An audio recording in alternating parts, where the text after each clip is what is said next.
Padre Jesus Nazareno, sinasamba ka namin, pinipintuho ka namin, aral mo ang aming buhay at kaligtasan. Nuestro Padre Jesus Nazareno, iligtas mo kami sa kamatayan, ang krus mong pinamatayan ay sagisag ng aming kaligtasan.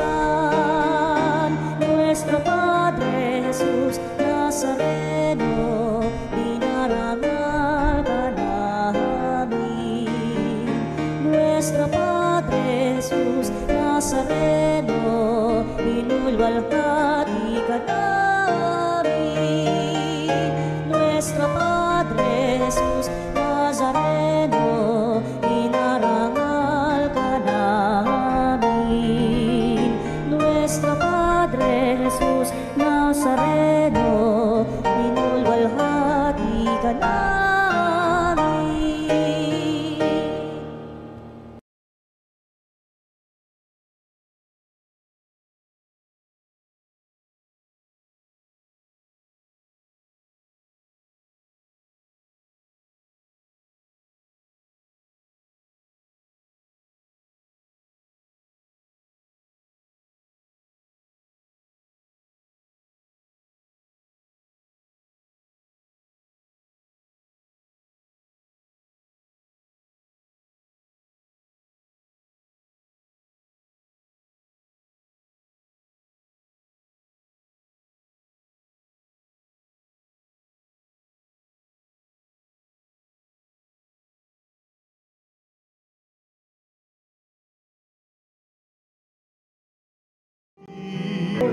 Awitan ng Panginoon,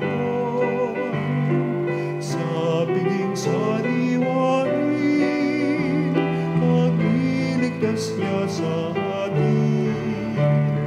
Sa piging sariwain, pagliligtas niya sa atin.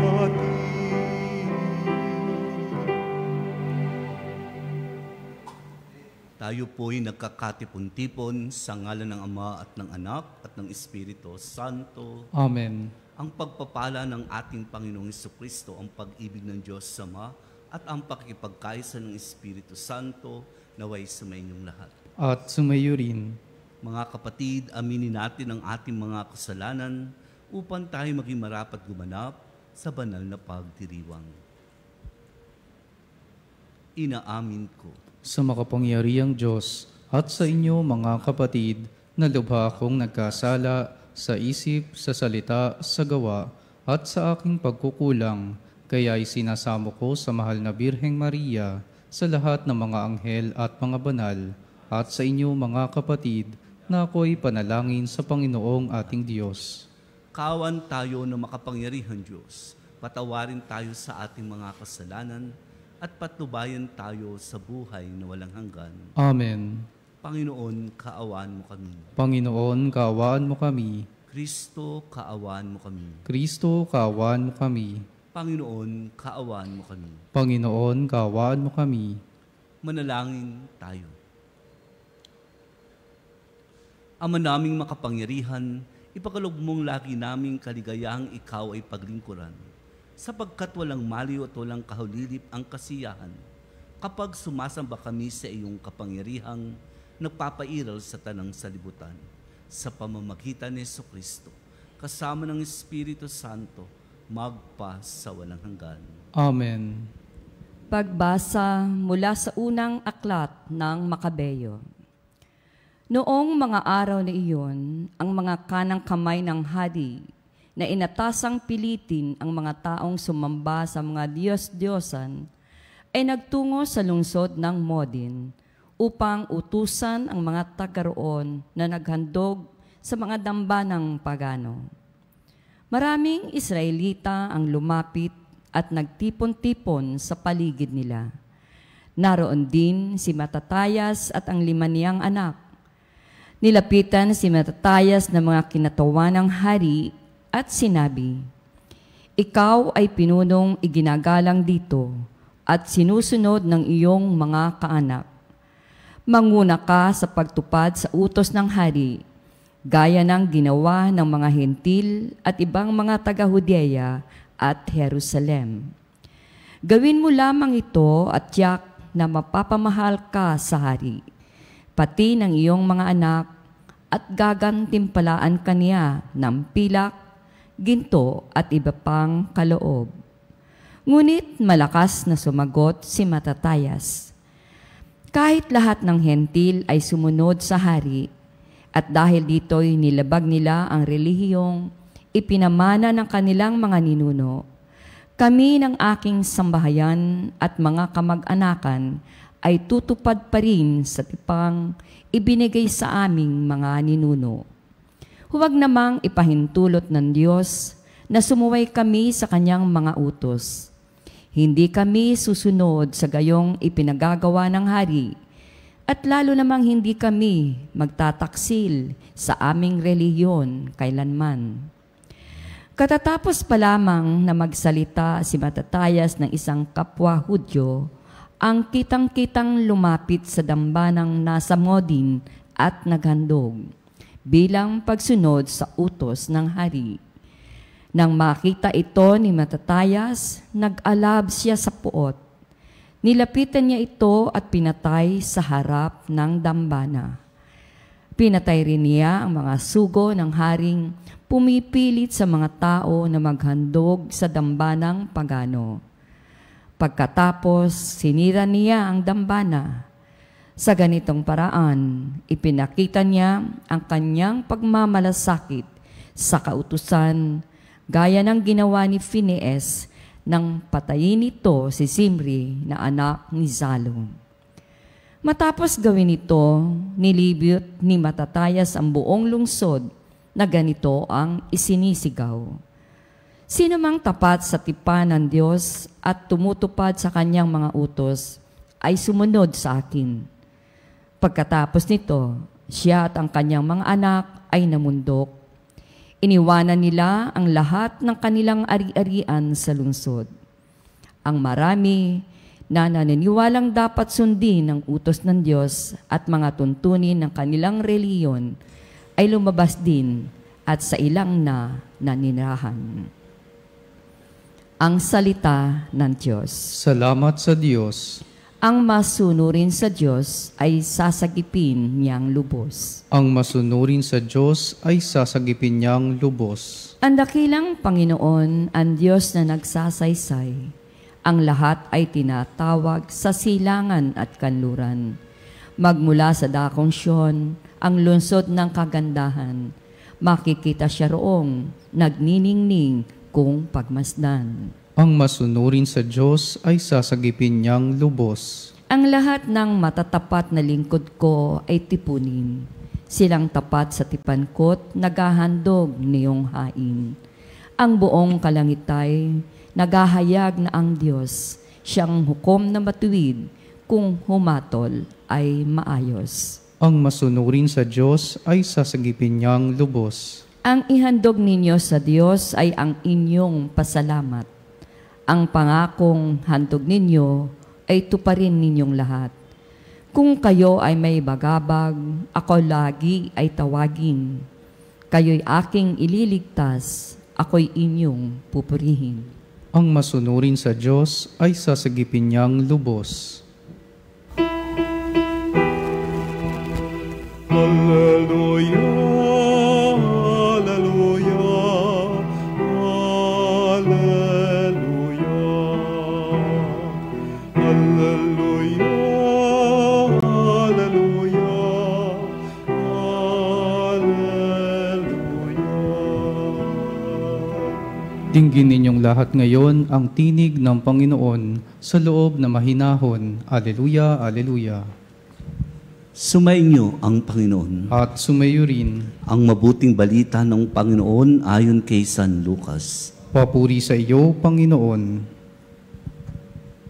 Noong panong iyon, nang malapit na si Jesus sa Jerusalem at natanong niya ang lungsod, ito'y kanyang tinangisan.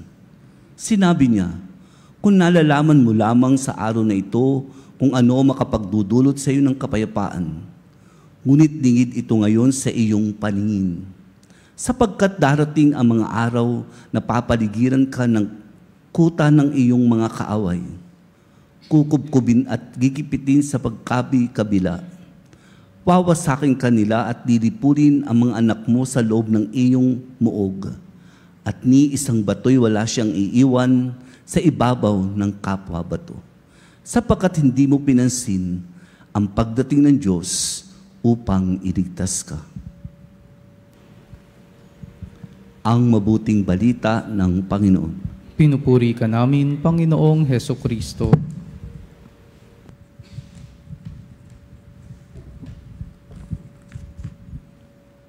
Mapagpalang araw po sa ating lahat. Sa ating ebanghelyo ngayon, isa po sa pinakamabait na tagpuan na saksihan natin. Umiiyak si Jesus. Hindi dahil sa sakit sa kanyang sarili, kundi dahil sa isang bayan na tumanggi sa tunay na kapayapaan na inaalok ng Diyos. Kapag nalalaman mo lamang sa araw na ito ang magdudulot sa iyo ng kapayapaan, ngunit hindi mo ito nakita. Kapag umiiyak ang Diyos para sa bayan, hindi ito luha ng puot. Ito'y luha ng Ama na nakikita ang paglayo ng kanyang mga anak, mga taong magulo ang buhay, hindi dahil sa kulang ang grasya, kundi dahil ayaw tanggapin ang kanyang kapayapaan. Ilang beses din ba tayong tumanggi sa kapayapaan? Kapayapaan ng paghingi ng tawad, kapayapaan ng pagpapatawad, kapayapaan ng pagbitaw sa nakaraan, kapayapaan sa pagiging tapat, matuwid at makadiyos. Sa unang pagbasa nakita natin ang tapang ni Matatayas at ng kanyang mga anak. Sa panahon ng pagsubok at paninindak, pinili nilang maging tapat sa Diyos kahit mahirap, kahit may banta. Kung ikukumpara natin, ang Jerusalem ay tumanggi sa kapayapaang inaalok ni Jesus. Ngunit ang Makabeyo, sila ang mga tao na nagsabi, hindi kami lalayo sa batas ng ating mga ninuno. Kapag ang tao ay tapat, nakakatagpo niya ang kapayapaan. Kapag ang tao ay malayo sa Diyos, ang kapayapaan ay nawawala kahit gaano pa kaganda ang buhay sa labas. Madalas sinasabi natin, Father, sana tahimik na ang isip ko. Father, sana matapos na ang problema. Father, sana gumaan ang buhay. Pero ang tanong po ni Jesus ay, handa ka bang tanggapin ang kapayapaang ibinibigay ko? Hindi lamang ito kapayapaan ng sitwasyon, kundi kapayapaan ng puso. At dito tayo hirap, dahil minsan ang kapayapaan ni Kristo ay nangangailangan ng pag-amin sa mali, pagwawasdo ng ugali, pag-alis sa masamang gawi, pag-ayos ng relasyon, at pagbibigay ng oras sa Diyos. Sa ating salmo, malinaw ang tinura ng Diyos. Ang naghahandog ng pagpupuri ay pinararangalan ako. Ang tunay na sumasamba sa Diyos, ang tunay na sumusunod, ay nakararamdam ng kapayapaan kahit hindi perpekto ang sitwasyon. Marami sa atin nakikinig ngayon sa radyo o nagmimisa sa kanilang tahanan ang may pinapasan. Pasakit sa pamilya, suliranin sa pera, karamdaman, pagkawala ng mahal sa buhay, pagkaligto sa direksyon ng buhay, at sasabihin ng iba, Father, paano ko magkakaroon ng kapayapaan? Narito ang sagot ni Jesus. Kapayapaan ang ibinibigay ko, hindi gaya ng ibinibigay ng mundo. At sa Ebanghelyo ngayon, masakit pero totoo, ang kapayapaang ito'y minsan ay dumaraan sa pagluha, sa pag-amin, sa pagbabalik loob. At ngayong araw na ito, ang mensahe ng Panginoon ay simple ngunit napakalalim. Huwag mo nang palampasin ang araw na ito. Huwag mong tanggihan ang kapayapaang inaalok ko. Baka matagal na tayong hindi nagdarasal ng tapat. Hindi nangungumpisal, may kinikimkim na galit, may tinatakbuhan na tungkulin, may kasalanang inuulit-ulit o kaya'y nawawalan ng pag-asa. at umiiyak ang Panginoon. Hindi para parusahan tayo, kundi dahil ayaw niyang makita tayong nasasayang ang buhay ng walang kapayapaan. Sa huling linya ng Ebanghelyo, hindi mo pinansin ang pagdalaw sa iyo ng Diyos. At ngayong araw, ngayong sa misa, ngayon sa Radio Veritas, dumadalaw ang Diyos sa iyo, sa ating lahat. Huwag mo siyang palampasin. Panginoon, narito po ang puso naming madalas magulo, magaspang at puno ng alalahanin. Turuan mo kaming tanggapin ang kapayapaan mong hindi mula sa mundo. Tulungan mo kaming tumulad sa mga Makabeyo, tapat, matatag at hindi matinag. At sa bawat araw, naway hindi namin sayangin ang pagdalo mo sa aming buhay. Amen.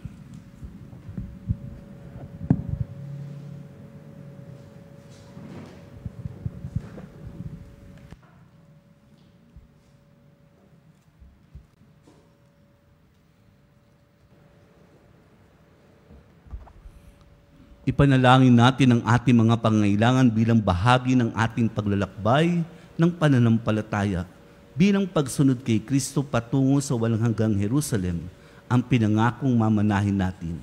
At ang ating pong itutugon, Panginoon, dinggin mo ang aming panalangin. Panginoon, dinggin mo ang aming panalangin. Ang simbahan naway maging buhay na sagisag at instrumento ng pagkakaisa at kapayapaan. Manalangin tayo sa Panginoon. Panginoon, dinggin mo ang aming panalangin. Bilang komunidad ng mga sumasampalataya, naway hindi tayo magkahati-hati dahil lamang sa mga walang kwentang galit at hindi pinag-isipang paghusga. Manalangin tayo sa Panginoon. Panginoon, dinggin mo ang aming panalangin. At tinawang maiwasan ang gumawa ng mga dahilang umiiwas sa ating pagtugon sa mga hamon ng pananampalataya.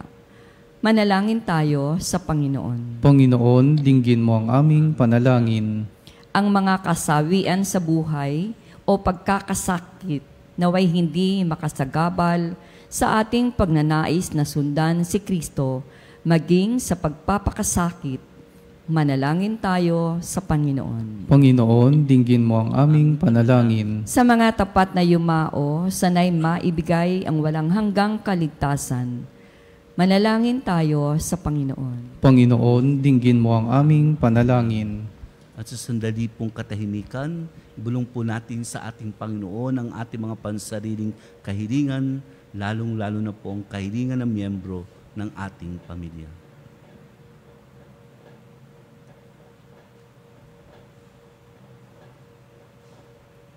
Ama naming Diyos, huwag nawa kaming umatras o mag-atubiling lumakad ng pasulong sa paglalakbay tungo sa iyong kaharian. Palakasin nawa ng mga panalangin ito ang aming pananampalataya. Hiniling namin ito sa pamamagitan ni Kristong aming Panginoon. Amen. Ang himig mo, ang kapit ko, lahat ng ito'y nagmula sa iyo. Inihahand ko sa'yo, buong puso kong inahalay sa'yo. O Diyos, O Panginoon, lahat ay biyayang aming inampon, aming buhay at kakayahan. Ito'y para lamang sa'yong kalwalhatian.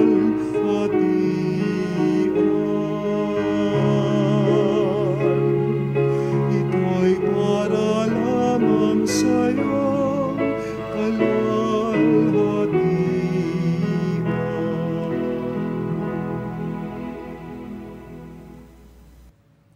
Manalangin kayong mga kapatid upang paghahain natin kalugdan ng Diyos amang makapangyarihan.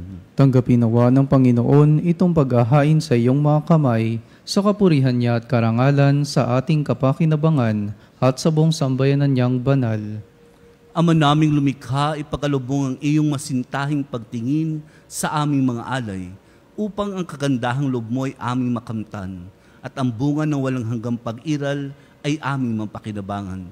Sa pamamagitan ni Jesucristo, kasama ng Espiritu Santo, magpas sa walang hanggan. Amen. Sumainyo ang Panginoon. At sumayo rin, Itaas sa Diyos sa inyong puso at diwa. itinaas na namin sa Panginoon, Pasalamatan natin ang Panginoong ating Diyos. marapat na siya ay pasalamatan. Ama naming makapangyarihan, tunay ngang marapat na ikaw ay aming pasalamatan sa pamamagitan ni Jesucristo na aming Panginoon. Kinalugod mong sa Kanya'y baguhing mabuti ang lahat, at sa pamamagitan niya'y aming tinatanggap ang iyong abot-abot na kaloob at paglingap. Kahit na siya'y hindi naiiba sa iyo, minabuti niya maging diri naiiba sa mga tao. Hamak siyang tulad namin sa kamatayang totoo, nung inihain niya ang sarili ng kami makasundo mo. Kaya naman iyong idinangal siya, at iyong itinampok upang sa lahat siya'y manguna. Ngayon nga'y lahat ng sa kanya'y nakikiisa, at talagang nagkakamit na yung buhay at ligaya. Kaya kay isa ng mga anghel na nagsisiawit ang papuri sa iyo nang walang humpay sa kalangitan, kami nagbubunyi sa iyong kadakilaan.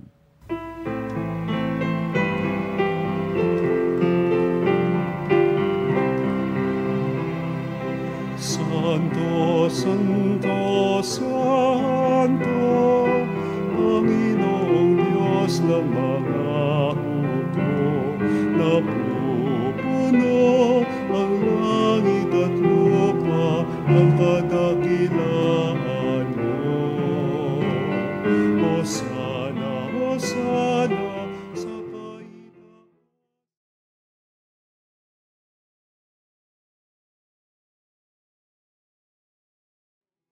Sa ngalan ng Panginoon, Hosana, Hosana sa kaitaasan.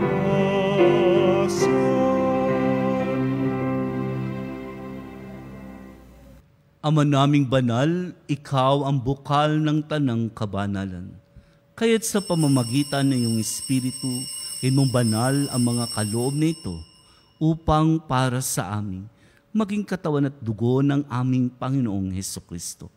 Bago niya pinagtiis ang kusang loob na maging handog, hinawakan niya ang tinapay, pinasalamatan kaniya, pinaghati-hati niya yun, iniabot sa kanyang mga alagad at sinabi, "Tanggapin niyong lahat ito at kanin, ito ang aking katawan ihahandog para sa inyo."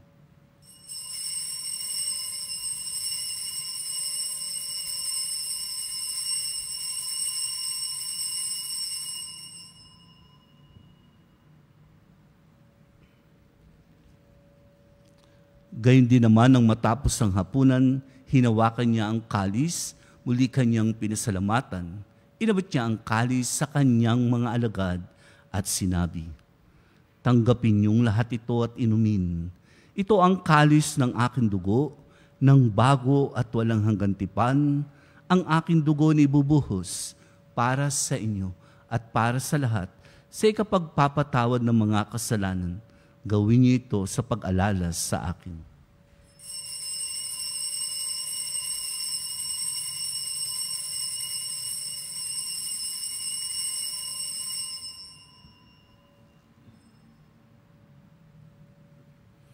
Ipagbunyi natin ang misteryo ng pananampalataya.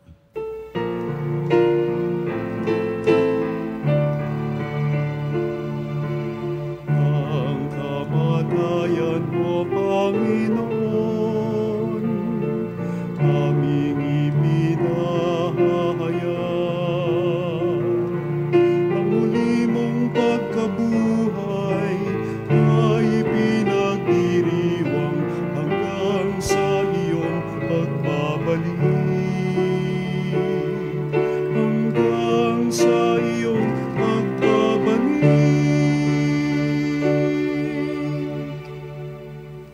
Ama, ginagawa namin ngayon ang pag-alala sa pagkamatay at muling pagkabuhay ng iyong anak. Kaya't inaalay namin sa iyo ang tinapay na nagbibigay buhay at ang kalis na nagkakaloob ng kaligtasan. Kami nagpapasalamat dahil kami yung minarapat na tumayo sa harap mo para maglingkod sa iyo.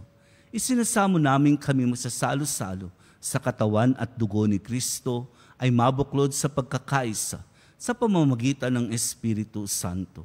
Ama, lingapin mong simbahang laganap sa buong daigdig.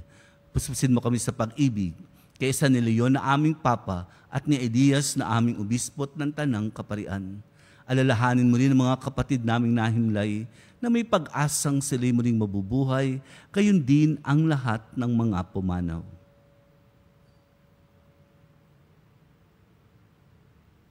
Kaawaan mo sila at patuloyin sa iyong kaliwanagan, kaawaan mo at pakindapatin kaming lahat na makasalo sa iyong buhay na walang wakas. Kay isa ng mahal na Birheng Maria ng Diyos, kay isa ni San Jose, ang kanyang kalis-linisang esposo, kay isa ng mga apostol at ang lahat ng mga banal na namuhay sa daigdig ng kalugod-lugod sa iyo, may ipagdiwang nawa namin ang pagpupuri sa kararangal mo sa pamamagitan ng iyong anak na aming Panginoong Hesukristo. Sa pamamagitan ni Kristo, kasama niya at sa Kanya, ang lahat ng parangal at papuri ay sa iyo, Diyos amang makapangyarihan, kasama ng Espiritu Santo, magpa sa walang hanggan.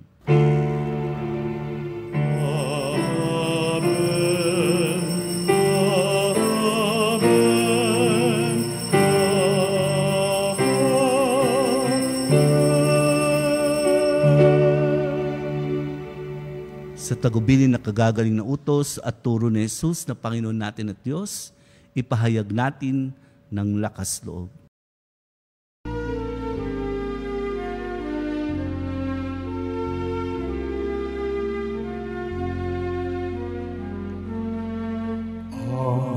Namin sumasalangit ka, sambahin ang ngalan mo. Mapasa amin ang kaharian mo, sundin ang loob mo. Dito sa lupa para ng sa langit, bigyan mo kami ngayon ng aming kakanin sa araw-araw, at patawarin mo ang aming mga sala para ng pagpapatawad namin sa nagkakasala sa amin. At huwag mo kami ipahintulot sa tukso, at iadya mo kami sa lahat ng masama.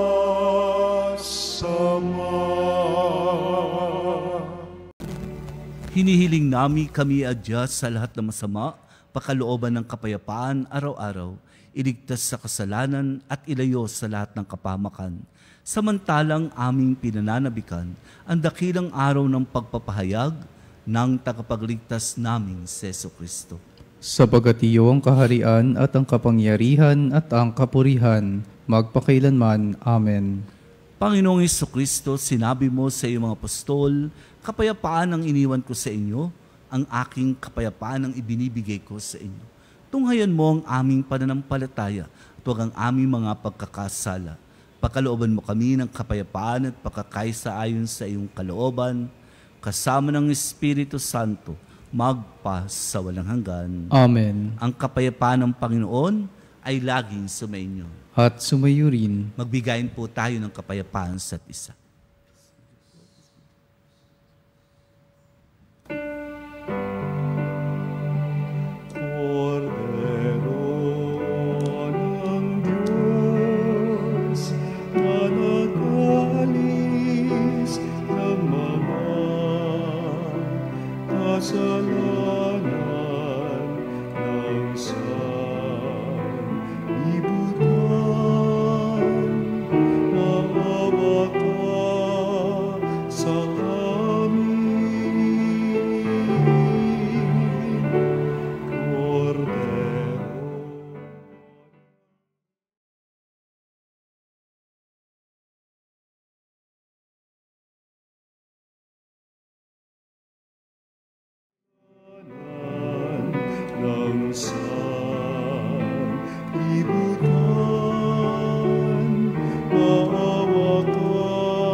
Ito ang kordero ng Diyos, ito nag-aalis ng mga kasalanan sa libutan.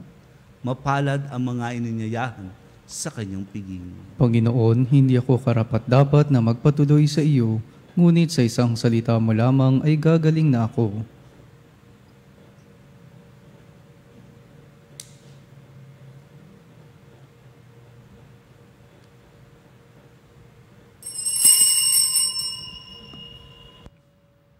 Mga kapanalig, ating dasalin ang komunyong espiritual. O Jesus, nananalig ako sa pananahan mo sa kabanal-banalang sakramento.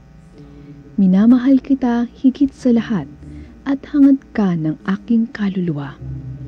Hindi ko man matatanggap ngayon ang iyong katawan at dugo, inaasahan ko na patuloy kang mamumuhay sa aking puso. Naniniwala ako na narito ka at kaisa ka ng aking buong pagkatao. Huwag mong ipahintulot na mawalay ako sa iyo. Amen. Pangin tayo. Ama naming mapagmahal, sa pinagsuluhan naming banal na pakikinabang, ang amin nawang pag-ibig ay lalong madagdagan nang ginawa namin sa pag-alala sa anak mong mahal na nag-utos si pagdiwang ang huling hapunan. Sa pamamagitan ni Jesucristo, kasama ng Espiritu Santo, magpas sa walang hanggan. Amen. Panalangin para sa kaluluwa ng mga yumao. Panginoon naming Diyos, aming Ama, Ikaw po ang dahilan ng aming pag-iral at sa iyo galing ang aming hiram na buhay. Buong kababaang loob po kaming nananalangin sa iyo at nagmamakaawa. Kalugdan mo po ang mga kaluluwa ng aming mahal na kapatid na yumao na sa daigdig na ito at nanatiling nasa iyong mga kamay. Kunin mo po sila at bigyan ng katahimikan sa iyong kaharian at pakilinisin mo ang anumang karumihan upang sila'y maging karapat-dapat sa iyong walang hanggang kalinisan. Nasa iyong mga kamay, Panginoon, ang kanilang kaligtasan. Iahon mo po sila sa apoy ng impyerno at bigyan ng puwang sa iyong kaharian. Magkaroon nawa ng katahimikan ang kanilang mga kaluluwa, gayon din ang kanilang espiritu at makapiling sana nila ang iyong kalwalhatian, kadakilaan at pag-ibig na wagas. Hiniling po namin to sa pamamagitan mo kaisa ng pagkakandili ng mahal na inang si Maria at si San Jose na patron ng mapayapang kamatayan. Amen. Eternal rest grant unto them, O Lord. And let perpetual light shine upon them. May they rest in peace. Amen.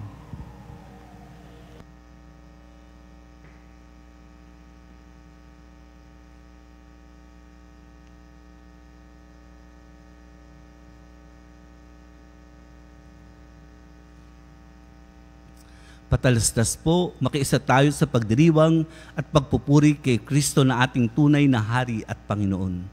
Para po sa inyong mga pamisa at mass intention, tumawag lamang po sa Religious Department 8925-7931, local 129-131-137 o mag-text sa 0917-631-4589 at hanapin lamang si Miss Rene Jose o si Miss Ali Nahe.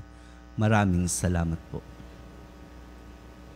Sumainyo ang Panginoon. At sumayo rin. At pagpalain kayo ng makapangyarihan Diyos, Ama, Anak at Espiritu Santo. Amen. Tapos na po ang ating pagdiriwang, humayok yung taglay ang kapayapaan, pag-ibig at liwanag ni Kristo. Salamat sa Diyos.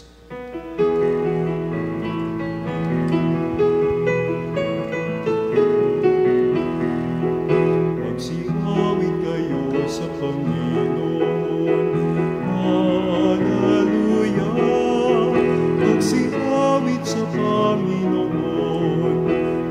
Purihin, purihin ang kanyang pangalan. Ipahayag, ipahayag ang dulot niyang kaligtasan.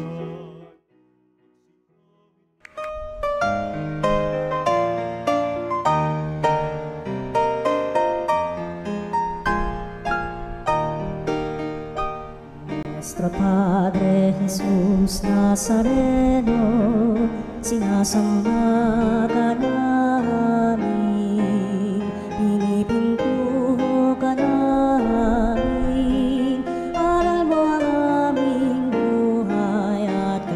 kaligtasan. Nuestro Padre Jesus Nazareno, iligtas mo kami sa kamatayan. Ang krus mong pinamatayan ay sagisag ng aming kaligtasan. Nuestro Padre Jesus Nazareno, dinarangal ka namin. Nuestro Padre Jesus Nazareno, inulwalhati ka namin.